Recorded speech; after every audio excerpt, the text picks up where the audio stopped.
آپ کی عید کی نماز یاد ہے؟ نہیں یاد ہے نا؟ تو میں آپ کو مکمل طریقہ عید کا بتاتا ہوں. کچھ دن باقی ہیں. انشاءاللہ آپ ارادہ کر لو کہ اس بار میں عید کی نماز پہلے سے ہی یاد کر کے رکھوں گا. کچھ لوگ عید کے وقت میں ہی ہاتھ یاد کرنے کی کوشش کرتے ہیں. کچھ کے یاد ہوتی ہے, کچھ کے نہیں یاد ہوتی ہے. تو آپ اس ویڈیو کو مکمل دیکھنا, ٹھیک ہے؟ میں اس میں بہت اچھی طریقے سے پوری نماز کا طریقہ بتا رہا ہوں. اور اس ویڈیو کو اپنے دوستوں تک بھی ضرور شیئر کر دینا جن کی نماز یاد نہیں. 7-6 زائد تکبیروں کے پیچھے اس امام کے منہ میں کعبہ شریف کی طرف اللہ اکبر کہہ کر ہاتھ باندھ لیں گے. اب ہم کو ثنا یعنی کہ سبحانک اللہم و بحمدک مکمل پڑھنا ہے, اور اس کے بعد میں پھر تکبیر کہی جائے گی اللہ اکبر, پھر ہاتھ چھوڑ دیں گے. پھر دوسری تکبیر ہوگی اللہ اکبر, پھر ہاتھ چھوڑ دیں گے. پھر تیسری تکبیر ہوگی اللہ اکبر, پھر ہاتھ باندھ لیں گے. امام صاحب الحمد پڑھیں گے, پھر سورت ملائیں گے.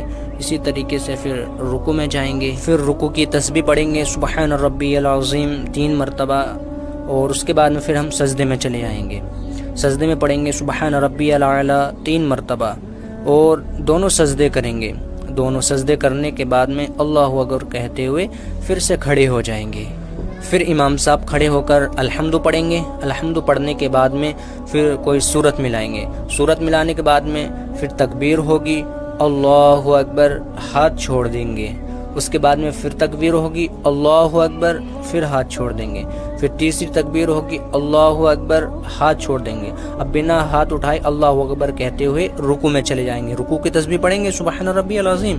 پھر اسی طریقے سے تکبیر کہتے ہوئے ہم سجدے میں چلے آئیں گے. سجدے میں سبحان ربی الاعلی پڑھنا ہے, یعنی کہ 3 مرتبہ دونوں سجدوں میں. اور اسی طریقے سے تحیات پڑھتے ہوئے اور درود شریف وغیرہ پڑھتے ہوئے, دعائے معشورہ وغیرہ پڑھتے ہوئے الحمدللہ ہماری نماز مکمل ہو جائے گی. اس طریقے سے آپ نماز کو ادا کریں. اس ویڈیو کو پورا آپ نے دیکھا, شکریہ. اور آپ اس ویڈیو کو اپنے دوستوں تک شیئر کرو تاکہ وہ بھی عید سے پہلے اس بار نماز کو مکمل اچھی طریقے سے یاد کر لیں, اور ہم کو فالو بھی کرتے چلے جاؤ.